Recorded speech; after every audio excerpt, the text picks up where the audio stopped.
All right, this is the EDTC 527 Group 1 Hangout. And we're going to go ahead and start with Amy talking about her lessons. So here is Amy. All right.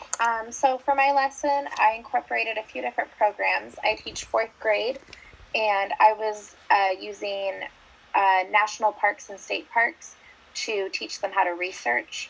So I started by uploading a video to Google Classroom using Edpuzzle, which is affiliated with Google. And basically, I took a video on national parks and incorporated questions that the students had to answer throughout the video. And then after, we had a group discussion about national parks and their importance.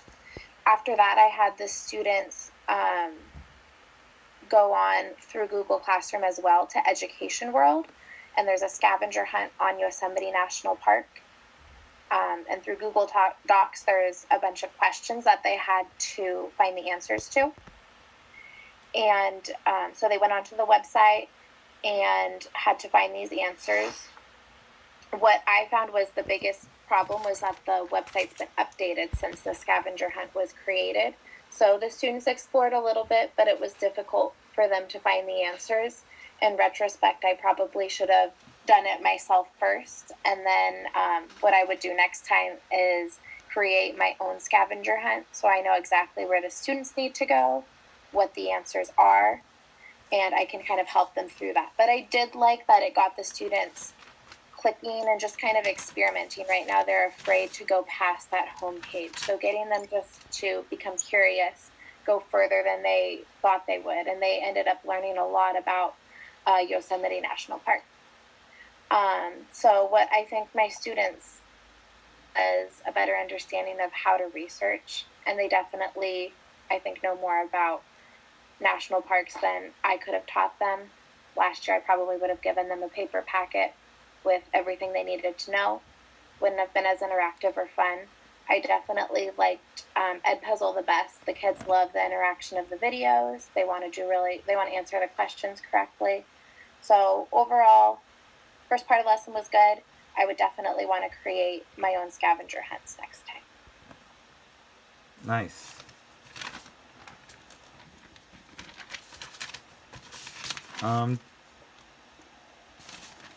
You want to move on to the next person?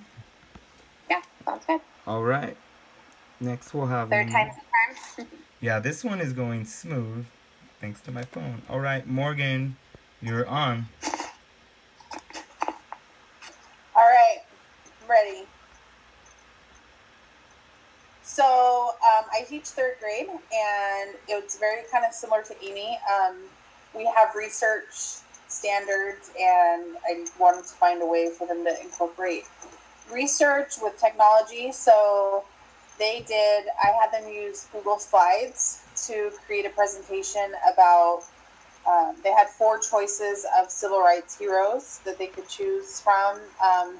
And they had to choose one of those persons, one of those people. Who's the English teacher? I don't know. They had to choose one of those people to research, and we had a quick little lesson. I taught them how to change the background, how to change the theme, which I was shocked at how much they loved just being able to take ownership of it and change little things like the color of the background. Like, they just love that, and it makes sense that they would. But I had trouble with the research aspect. I think some things got through our school district filter. And we had a topless Harriet Tubman pop up, which caused a big problem with some of the kids. But let's see, what else? I had more I was going to say, and now my mind is dead. What went really well was that they were super engaged. They definitely learned more facts. We had read about all of these people ahead of time before they did research. They knew some facts, but they were super excited and shocked at the amount of information that's out there, and that they were capable of finding it themselves. So just that big ownership factor was huge with them.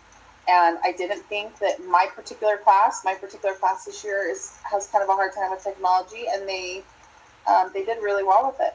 So next time, differently, I would probably use a different browser instead of Google, something more safe.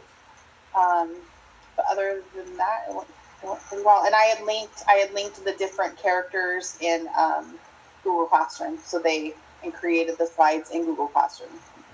That sounds pretty cool. Thanks. I'm finished. All right, let's go ahead and go to Steven. Okay. All right.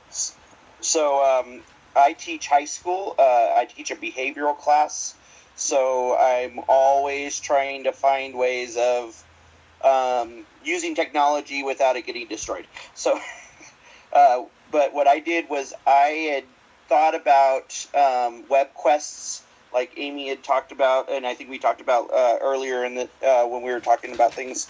And the tendency for me was that the web quests that I had seen, there were things that they're hard to use, and so I found that it was easier to just kind of build my own web quest. And so I used Google Sites, and I built a web quest that was dealing with electromagnets. The kids sometimes just need that kind of project-based learning. They need something that's kind of exciting. So none of them had ever built an electromagnet. So what I did was I had them watch a video on the web quest. They answered some questions. They also did some definitions using Google Docs. And then after they had done all of the research and everything, they actually made a Google Slides that showed how to make a electromagnet and how they were going to go about doing that. And then what I did finally do was, just so that the kids could actually do the whole thing, is I bought all of the supplies, and they actually built their electromagnets, and we had a little electromagnet competition.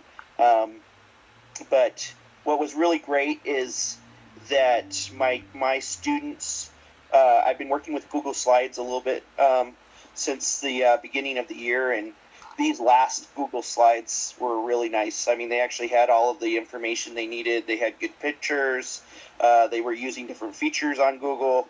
And so as a whole, it was just a really good lesson, I think.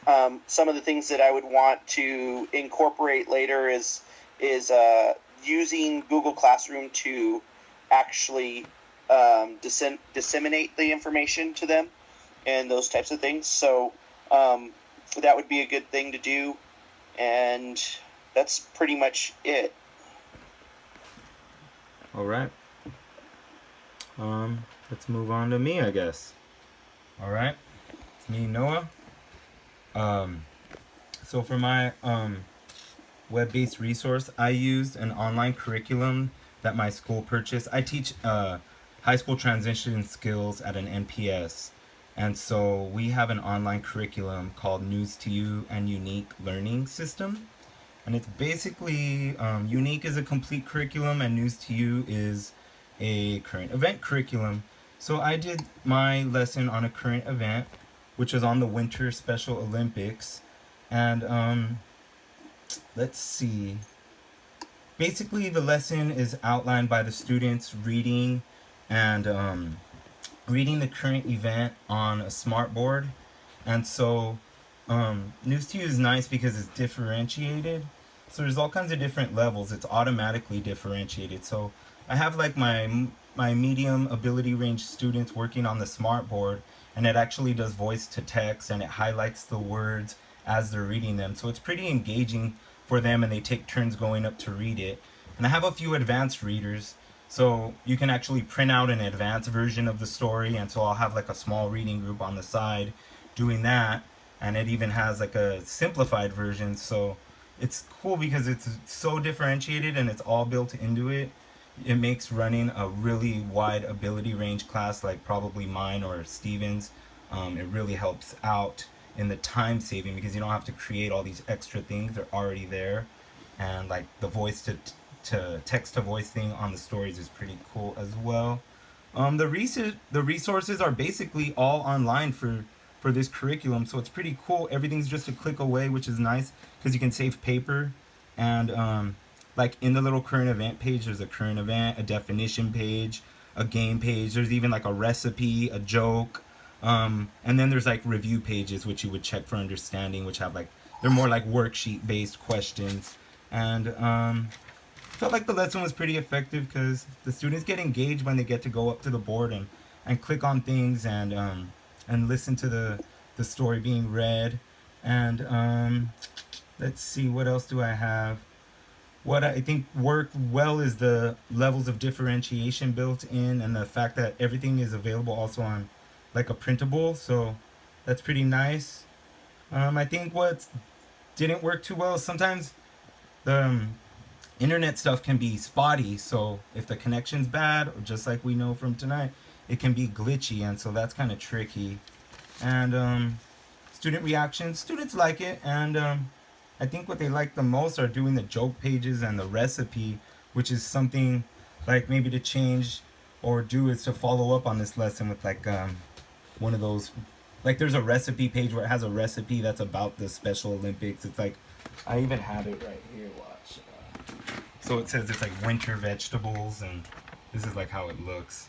Whoops, if you guys can, let me, whoa, how can I do that? Anyways, you can't see it, but it's pretty cool, and the kids get engaged. And like in my type of class, we do a cooking class from time to time, so it's something that's pretty cool. So anyways, I'm getting a little long-winded, so I'm done. Do you guys have anything else to contribute or say before we wrap up the session? With what you're using, have you ever spent any time using Newsela? It's NUSELA. And that actually is a free website that does a whole bunch of differentiation from, it goes down all the way to like a 300 or 400 lexile, all the way up to like 1,000. Oh, that's pretty cool. I haven't used that, and that's something new. Yeah, that's another interesting one. And so, like, if you need more articles or more information, you can probably supplement it with what you're using. Yeah, that's definitely a resource I'll look at, because in my class, differentiation is a big Yes. thing. Anybody else? Or are we? I think we're good. All right. This I'm is good. All right, everybody. Sounds This good. is the end of our hangout, so I'm gonna just hit stop on my